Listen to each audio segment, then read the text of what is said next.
ত্রিপুরা চাকমাঘাট জাতীয় সড়কে সোমবার গভীর রাতে ঘটে গেল এক হৃদয় বিদারক ঘটনা। ধর্মনগর থেকে আগরতলাগামী একটি সিমেন্ট বোঝাই লরি গতি হারিয়ে নিয়ন্ত্রণচ্যুত হয়ে সোজা ধাক্কা মারে রাস্তার পাশের এক গাছে। দুর্ঘটনা অভিঘাতে লরির সামনের অংশ চেপে গিয়ে আটকে পড়ে চালক তথা গাড়ির মালিক মিহিরলাল দেবনাথ।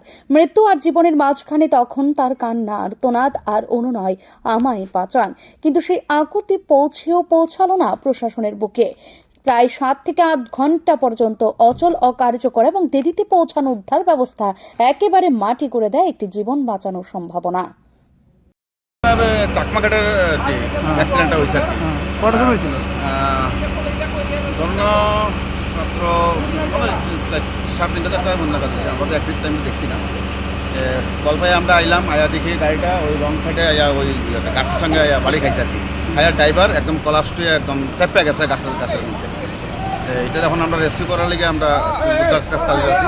সিমেন্ট লোড গাড়ি এলাকাবাসীদের একটা অভিযোগ, মানে রাত্র 8টার সময় অ্যাক্সিডেন্ট দিচ্ছে, এখন পর্যন্ত বাইকতা হচ্ছে না। আপনারা এবং টিএসআর এবং ডিজাস্টার ম্যানেজমেন্ট কটার সময় আছে এবং তারা কীভাবে আছে? আমরা তো এমনই 3টা নাগাদ আমরা এমনই এক্সাক্ট টাইমটা মানে আমরা এই পর্যন্ত খবর পাই। এরপরে ডিজাস্টার ম্যানেজমেন্ট আইছে, আয়া আবার টিএসআর আইছে, আয়া আমরা সবাই হাতে ডিজাস্টার ম্যানেজমেন্টের যে সরঞ্জাম রয়েছে নিয়ে তারা কতজন লোক হয়েছে? সরঞ্জাম বলতে প্রথম তো তারা আবার যাওয়া হয়েছে গিয়া ওই আয়রন কাটা টানা হয়েছে আর কি। কিছু কাটতে গেলে তো আমরা আয়রন কাটা ছাড়া তো এটা সম্ভব না। আর বাকি যে ছোটোখাটো ইনস্ট্রুমেন্ট আছে এটাতে আমরা কাজ করতেছি আর কি। তো রাত্র পর্যন্ত, গভীর রাত পর্যন্ত, এখন ভোর 5:30 বাজে, এখনো বাইক করা হয়েছে না। এটা বাইক করা হয়েছে না বলতে এটা এমনি একটা খুব কমপ্লিকেটেড কন্ডিশন আর কি। ড্রাইভার যে উনি আসেন আর কি, যে গাড়ি চালাইছেন আর কি, একদম চাপ করে তার লোয়ার পোর্শনটা পুরোটা একদম নিচে হয়ে গেছে। আর লোড গাড়ি থাকাতে, মানে বড় গাড়ি থাকাতে সিমেন্টের লোডে আমরা অনেক সিমেন্ট খালি করছি।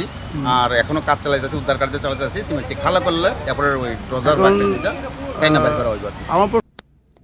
ঘটনা রাত 2:30 নাগাদ ঘটলেও তেলিয়ামুড়া মহকুমা প্রশাসন এবং দুর্যোগ মোকাবিলা দপ্তরের পক্ষ থেকে কার্যকর কোনো পদক্ষেপ নেওয়া হয়নি দীর্ঘ সময়। 2-1 কর্মী অচল আয়রন কাটার মেশিন নিয়ে উপস্থিত হলেও তা সচল করা সম্ভব হয়নি।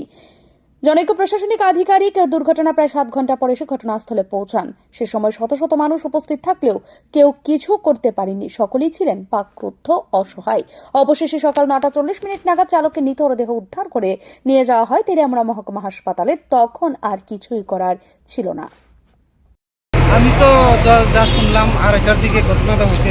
তো আমরা 3টার দিকে আসি এখানে। তো আমরা আওয়ার পরে যা দেখলাম, যতটুকু আমরা সম্ভব ততটুকু আমরা চেষ্টা করছি, এতটুকু আর কি। মানে কয় ঘন্টা টোটালি মানে ওই রেস্কিউ হয়েছে? রেস্কিউ 3টার থেকে এখন কয়টা বাজে? কয় ঘন্টায়? আচ্ছা, অ্যাপ্রক্স। জীবিত না মৃত? আমরা যখন আসলাম তখন তো সুস্থই আসছিল। আর এখন তো জানি না, আপনার তো মনে হয় ডেট হয়েছে। আপনারা পৌঁছে গেছেন? আমি তো 12 ব্যাটালিয়ন পেয়েছি। হ্যাঁ, 12 ব্যাটালিয়ন পেয়েছি। আপনার নাম? আমার নাম হাবিলদার অপারেটর বিক্রম দেবর। এটা শুধু একটি দুর্ঘটনা নয়, এটা এক জ্বলন্ত উদাহরণ কিভাবে সরকারি দপ্তরের গাফিলতি, বিলম্ব এবং অকার্যকর পদক্ষেপ একটা জীবনের শেষ হয়ে যাওয়ার অন্যতম কারণ হয়ে দাঁড়াতে পারে। দুর্ঘটনা প্রতিরোধ করা না গেলেও সময় মতো উদ্ধার কার্যক্রমের ব্যবস্থা থাকলে হয়তো বেঁচে যেতেন মিহিরলাল দেবনাথ।